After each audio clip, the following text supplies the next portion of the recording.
Avengers end ഗെയിമിന്റെ അവസാനത്തോടെ Steve Rogers അഥവാ ക്യാപ്റ്റൻ അമേരിക്ക ഇൻഫിനിറ്റി സ്റ്റോൺസ് എല്ലാം തിരികെ പാസ്റ്റിലേക്ക് കൊണ്ടുവെക്കാൻ പോകുന്നുണ്ടല്ലോ. ഇൻഫിനിറ്റി സ്റ്റോൺസ് എല്ലാം കൃത്യമായിട്ട് തിരികെ പാസ്റ്റിലേക്ക് കൊണ്ടുവെക്കാൻ സ്റ്റീവ് റോജേഴ്സിന് സാധിച്ചിട്ടുണ്ടാകുമോ എന്ന് നമുക്ക് എല്ലാവർക്കുമുള്ള ഡൗട്ടാണ്. കാരണം ഇൻഫിനിറ്റി സ്റ്റോൺസ് എല്ലാം എവിടെ നിന്നാണോ എടുത്തത്, ഏത് സമയത്താണോ എടുത്തത്, ആ എക്സാക്ട് ടൈമിൽ എക്സാക്ട് ലൊക്കേഷനിൽ അതേപോലെ തന്നെ വേണം സ്റ്റീവ് റോജേഴ്സിന് തിരികെ കൊണ്ടുവെക്കാൻ.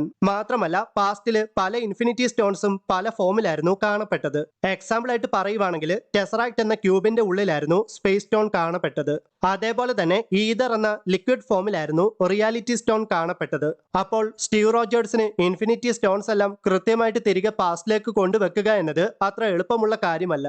എങ്ങനെയാകാം സ്റ്റീവ് റോജേഴ്സ് ഇൻഫിനിറ്റി സ്റ്റോൺസ് എല്ലാം തിരികെ പാസ്റ്റിലേക്ക് കൊണ്ടുവച്ചത് എന്നതിനെ പറ്റി ഒരു തിയറി ഇന്റർനെറ്റിലൊക്കെ കറങ്ങി നടക്കുന്നുണ്ട്. ആ തിയറി അനുസരിച്ച് ഇൻഫിനിറ്റി സ്റ്റോൺസ് തിരികെ പാസ്റ്റിലേക്ക് വെക്കാൻ പോകുന്ന സ്റ്റീവ് റോജേഴ്സ് അഥവാ ക്യാപ്റ്റൻ അമേരിക്ക ആദ്യം പോയി കാണുന്നത് ഏൻഷ്യന്റ് വണ്ണിനെ ആയിരിക്കുമെന്നാണ്. സമയത്തെ പറ്റിയും മാജിക്കിനെ പറ്റിയുമുള്ള അപാരമായ അറിവുകൾ വെച്ച് ഏൻഷ്യന്റ് വണ്ണ് ഇൻഫിനിറ്റി സ്റ്റോൺസിനെ എല്ലാം അതിന്റെ പഴയ ഫോമിലേക്ക് മാറ്റുകയും മാത്രമല്ല ഇൻഫിനിറ്റി സ്റ്റോൺസിന്റെ എക്സാക്ട് ലൊക്കേഷനും അതെടുത്തോണ്ട് വന്ന എക്സാക്ട് ടൈമും എല്ലാം ഏൻഷ്യന്റ് വണ്ണ് സ്റ്റീവ് റോജേഴ്സിന് പറഞ്ഞു കൊടുക്കുമെന്നുമാണ്. ഇതൊക്കെ വെറും തിയറി മാത്രമാണ്. ഇതുപോലെ തന്നെ നടക്കണമെന്നൊന്നുമില്ല.